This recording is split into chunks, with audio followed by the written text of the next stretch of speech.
Good afternoon, students. In second day, we have 16 lessons. Among these, 4 lessons in modern physics, atoms and nuclei, semiconductor devices, and communication systems.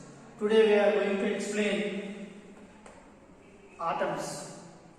So, what is called atom? Before that, what is called matter? So matter is the combination of molecules. What is called molecules? So molecule is the combination of atoms. So the combination of atoms is known as molecules. The combination of molecules is known as atoms.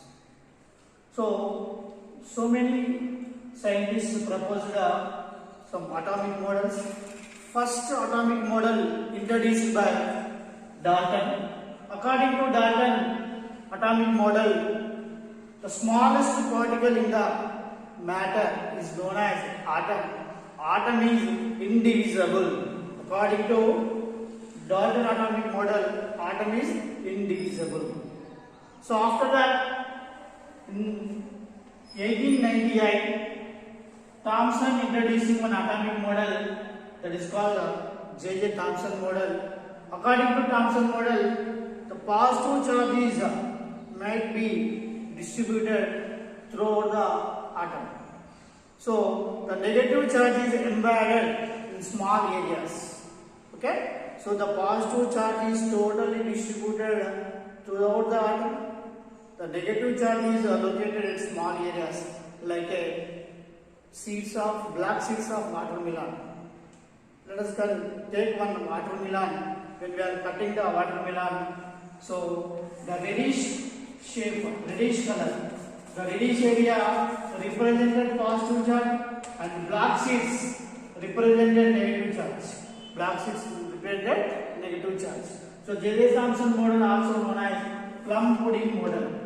Plum pudding model.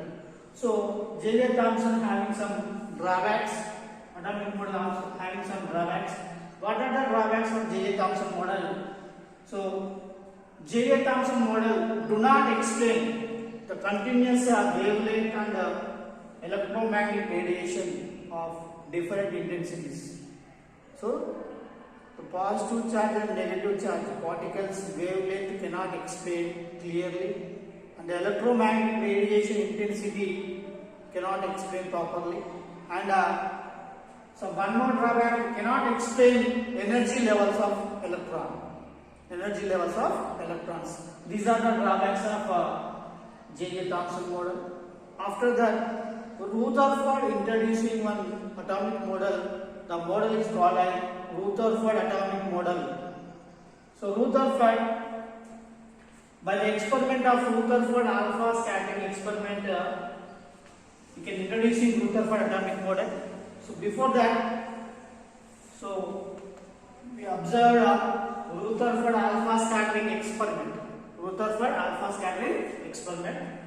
Let us see.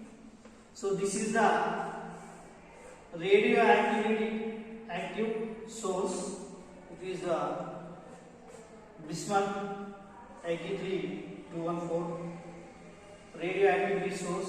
The radioactivity source exhibits alpha rays, alpha particles. Alpha particles are having positive charge. So alpha particle nothing but helium-24. Helium-24 nothing but the atomic number is 2 and atomic weight is 4. The charge is positive charge. Alpha particles are positive charged particles. The positive charged particles emitted by radioactivity source. Here, the radioactivity source covered by the lead cavity. So the alpha particles are passing through lead plate.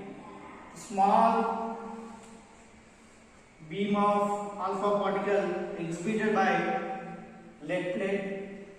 So the alpha particles are collimated like a beam.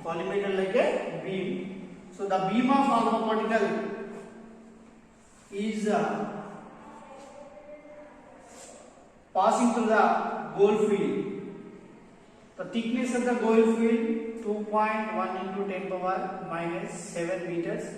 When the alpha particle touch the gold field, it can scatter in different directions. The scattered alpha particles collected alpha detector. So before alpha detector, they having one screen. So that is scintillation screen, ZNS zinc sulfide screen. When the alpha particle touch the ZNS screen, the scintillations are occurring. By the help of the scintillations, we can measure the alpha particles by the help of alpha detector. Okay.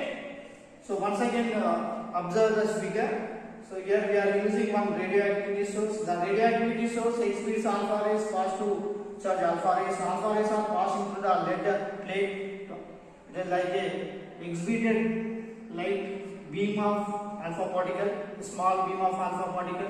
The small beam of alpha particle colliding with the thin gold field plate. When the alpha particle touches the gold field, it can scatter in different directions. So scattered alpha particles are detected by the alpha detector. So before the alpha detector, we have one screen that is called a ZNS screen, zinc sulfide screen. When the alpha particle touches the ZNS screen, scintillations are occurring. Okay. So what are the observations by using this experiment? Most of the alpha particles are passing through the gold field, thin gold field. Okay. So only 0.14% of incident alpha particles are scattered more than 1 degree.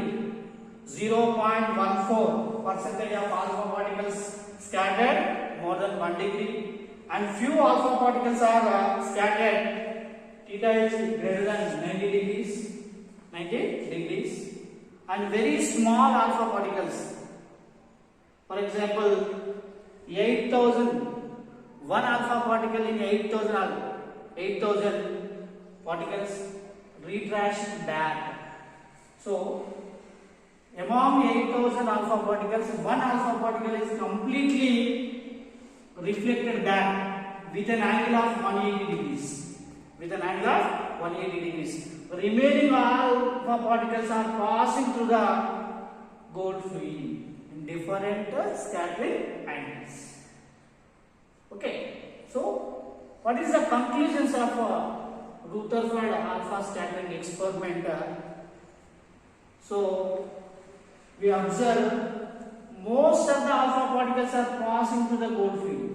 That means, so the atom is hollow, empty, total atom is empty. Then only the alpha particles are easily passing through the gold field. Okay.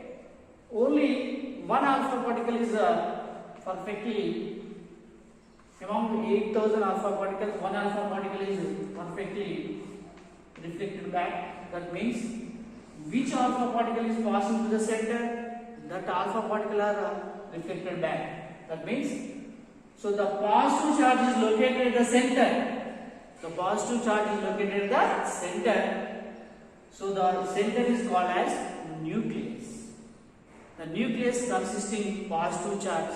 The size of the nucleus may be 10 power minus 15 meters to 10 power minus 14 meters, and the size of the atom 10 power minus 10 meters. Okay. So by the help of alpha scattering experiment, Rutherford concluded the atom is totally empty. Okay. And the positive charge is concentrated at center. The area 10 power minus 15 meters. The area is known as nucleus area. The radius of nucleus 10 power minus 15 meters only. Comparing with the radius of atom 10 power minus 10 meters. Size of the atom 10 power minus 10 meters. Only the positive charge located at the center. The negative charge is revolving around the nucleus. Okay. So this is the conclusion of Rutherford alpha scattering experiment. Thank you.